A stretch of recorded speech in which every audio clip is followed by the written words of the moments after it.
I think the foreign policy of the United States is failing. I think it's failing. I think our leadership role in the world is failing. And I think that we need much stronger, tougher leadership. We need tougher diplomacy. The idea that, so when you asked me about this notion of unpredictability in warfare is a really good thing, okay? Like, for example, you stood here today and you heard about all these red lines that people complained about. We should never tell anybody what a red line, we should never say the red line. So that's just one little aspect of it. But foreign policy starts with strong personal relationships with foreign leaders, okay, at every level.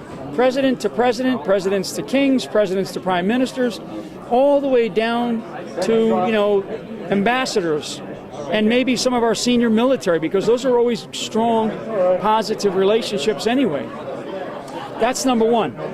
And so I think right now our inability to have those kind of positive relationships has hurt our ability to have a foreign policy discussion in the United States of America, you know, among ourselves first, before we start talking about what we're going to do overseas.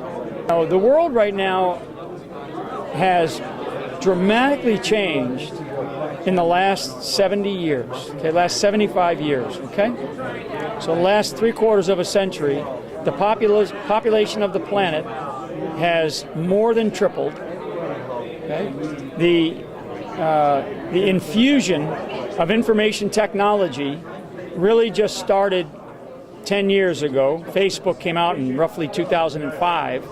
So we're still getting used to this rapid speed in which information is available beyond this little thing right here. But I mean, so I'm talking into a microphone here. I don't need, is this live? Yeah. You see what I'm saying? I can walk away from here and have a conversation with 100,000 people in 140 characters in about 5 minutes. So why does an organization that has nothing, okay, has nothing and has radicalized potentially millions of people, why do they have a social media capability that's as good as CNN? And I'm talking about ISIS.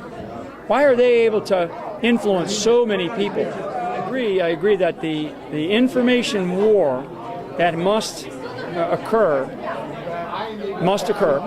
okay? And it's about espousing ideas about freedom and democracy. But frankly, if a nation doesn't want democracy, then we have to make a decision, or you know, do we make a decision to go in and attack that country? No. There's a lot of countries around the world that aren't democracies. But what we have to do is we have to continue to be that, you know, that sort of beacon of light for the world. But if some countries don't want something, like, you know, there's Middle Eastern countries that treat women like pieces of property, okay? Pieces of property. So should we deal with those countries? Is it right for a female Secretary of State to wear a headscarf when she goes into a meeting with the King of Saudi Arabia? Is it right for a Secretary of State to do that? That's her personal choice, I think. Why? Does she normally wear it? Does she wear it when she goes to see the foreign minister of France? Well, when you're coming to someone else's house, you should decide if you respect the rules Really? of this house. I think so. I don't. But It'll be a very strong relationship. It'll be a good relationship. It'll be a good relationship. It'll be one based on brutal honesty, and it'll be a relationship based on mutual respect for each other's capabilities, and an understanding that all of the countries in NATO cannot all try to look alike when it comes to military resources and military capabilities.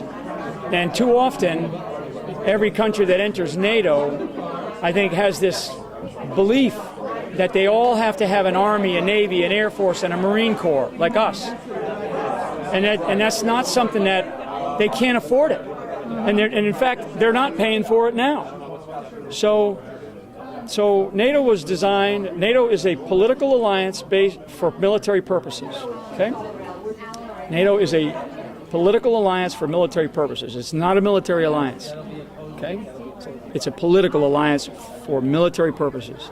So what NATO has to do is revisit all the assumptions that NATO was built upon in post-World War II, 70 years ago plus. Okay, relook the assumptions. There's nothing wrong with that.